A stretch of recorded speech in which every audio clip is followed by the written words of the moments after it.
Good morning students. So here we are going to start a new series LUCET Objective जिसके अंदर हम completely objective question answers के बारे में discuss करने वाले हैं. As you all know that हमारा जो बायोलॉजी सिलेबस है LUCET से थ्योरी क्लास हमारी कंप्लीट हो चुकी है. केमिस्ट्री भी हमारी 90% कंप्लीट है. उसमें एक चैप्टर रहता है वो किसी भी क्लास में कवर हो जाएगा. एंड बहुत सारे बच्चों की रिक्वेस्ट आ रही थी आफ्टर थ्योरी कंप्लीशन. बायोलॉजी का जो थ्योरी क्लास है वो कंप्लीट हो चुकी है LUCET की. तो अभी हमें ऑब्जेक्टिव स्टार्ट करने के लिए बहुत रिक्वेस्ट आ रही थी. That's why I am starting a new series here.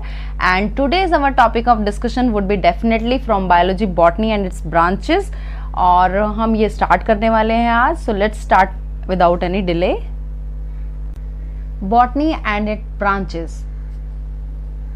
Scientist who is known as father of botany, यानी कि बॉटनी यानी आपका वनस्पति विज्ञान के पिता किसे कहा गया है या फादर ऑफ बॉटनी किसे कहा जाता है. तो यहाँ पर देखिए ऑप्शन में अरिस्टोटल, डार्विन, थियोफ्रेस्टस, लिनियस. ये MTS 2014 का क्वेश्चन है. यहाँ पर जो करेक्ट आंसर होगा बॉटनी के जो फादर ऑफ बॉटनी है दैट इज ऑप्शन सी. यानी करेक्ट आंसर आपका हो जाएगा थियोफ्रेस्टस. राइट.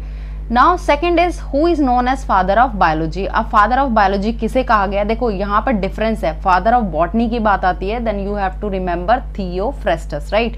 अगर फादर ऑफ बायोलॉजी की बात आती है देन ऑप्शन है अरिस्टोटल, डार्विन, लेमार्क, पुरकिंजे. तो यहाँ पर जो आएगा आपका आंसर ऑप्शन ए करेक्ट हो जाएगा. राइट. अरिस्टोटल को कहा गया फादर ऑफ बायोलॉजी. अब देखो आपको दो चीजें याद रखनी है, father of biology plus father of zoology. ठीक है. यानी कि बायोलॉजी और जूलॉजी के अगर फादर की बात की जाएगी that option A is correct. यानी कि Aristotle he father of zoology भी हैं and Aristotle he father of biology भी हैं. राइट. तो यहाँ पर आपको 3 क्वेश्चन आपके कवर होते हैं. एक हो गया यहाँ पर बॉटनी, फादर ऑफ बॉटनी कौन है, थियोफ्रेस्टस. फादर ऑफ बायोलॉजी कौन है, अरिस्टोटल. फादर ऑफ जूलॉजी कौन है, अरिस्टोटल. राइट. तो ये आपको याद रखना है. Third is the term biology was first coined by Aristotle, Darwin, Lamarck and Treviranus. तो यहाँ पर जो बायोलॉजी टर्म सबसे पहले किसने कॉइंड की थी तो आप ऑप्शन बताएंगे. Option D is correct. यानी कि लेमार्क एंड ट्रेविरेनस दो साइंटिस्ट थे. इन दोनों ने सबसे पहले बायोलॉजी वर्ड को यानी बायोलॉजी की जो टर्म थी वो सबसे पहले किसने दी थी, लेमार्क एंड ट्रेविरेनस ने. Right. Now who is known as father of zoology. ये मैं आपको पहले ही बता चुकी हूँ. फादर ऑफ जूलॉजी कौन है, अरिस्टोटल. क्योंकि हम यहाँ पे डिस्कस करा था अभी हमने. Who is known as the father of biology. तो बायोलॉजी के फादर कौन है, Aristotle as well as zoology. Right. तो यहाँ ऑप्शन क्या है, डार्विन, लेमार्क, अरिस्टोटल, थियोफ्रेस्टस. तो यहाँ पर करेक्ट आंसर क्या हो जाएगा, ऑप्शन सी यानी Aristotle. Right. Next is now next question is who is known as father of medicine. तो फादर ऑफ मेडिसिन किसे कहा गया है, Aristotle, Theophrastus, Hippocrates, Edward Jenner. तो यहाँ पर करेक्ट आंसर आएगा हिप्पोक्रेट्स. यानी कि ऑप्शन सी इज करेक्ट.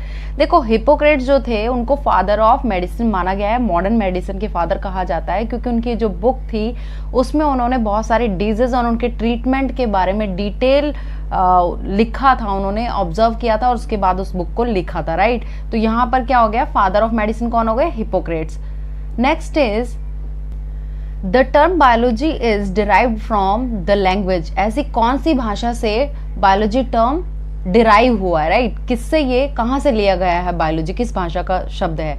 ठीक है. तो फ्रेंच, लैटिन, पुर्तगाली, ग्रीक. तो देखो जो बायोलॉजी टर्म है बेसिकली वो डिराइव कहाँ से हुआ है, ग्रीक भाषा से डिराइव हुआ है वो.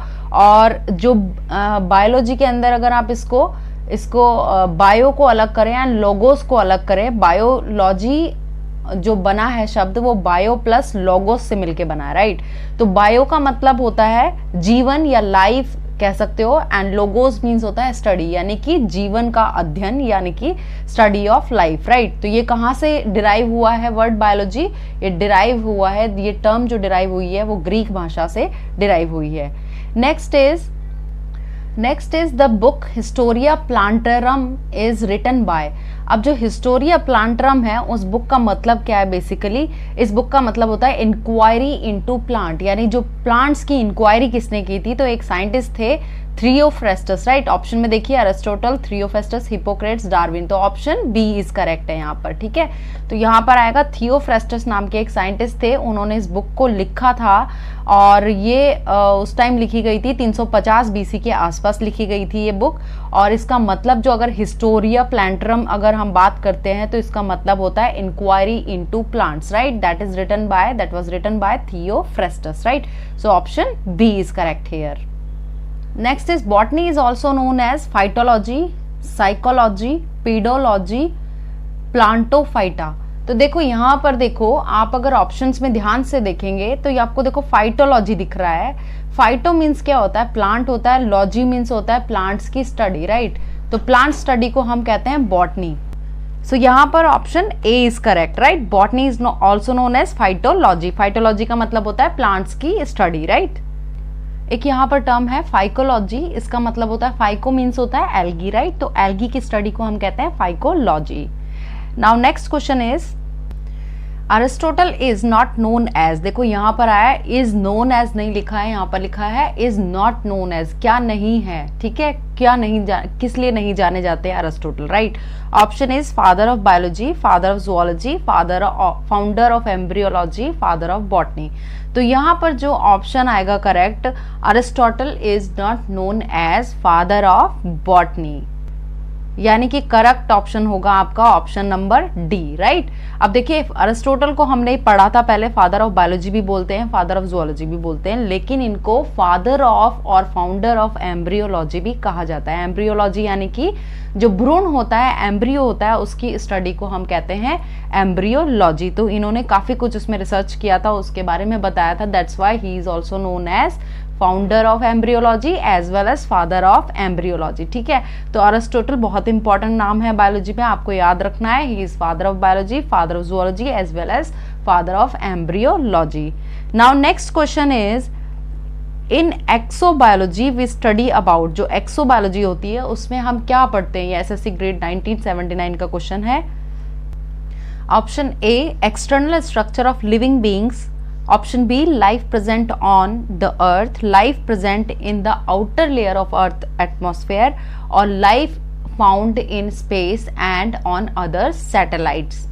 तो यहाँ पर जो करेक्ट आंसर होगा वो होगा option D, life found in space and on other satellite, यानी कि जो अर्थ प्लैनेट है उसके अलावा जितने भी प्लैनेट्स होते हैं हमारे जो सराउंडिंग्स में, जो हमारे सोलर सिस्टम में, स्पेस में है, अदर सैटेलाइट है, या फिर हम कह सकते हैं कि स्पेस है, वहाँ पर जो लाइफ पाई गई है या लाइफ जो पाई जाती है स्पेस के अंदर और दूसरे सैटेलाइट्स में, उसको हम कहते हैं एक्सोबायोलॉजी। यानी कि हम अर्थ के बारे में नहीं पढ़ रहे, लेकिन अर्थ के बाहर जो हमारे पास जो स्पेस है उसमें जितने भी ऑर्गेनिज्म या लाइफ अगर प्रेजेंट है तो उसके बारे में जो स्टडी होती है उसको हम कहते हैं exobiology. Correct option is D. So now I am stopping my video here and we will discuss 10 more questions in our next slides. Thank you very much.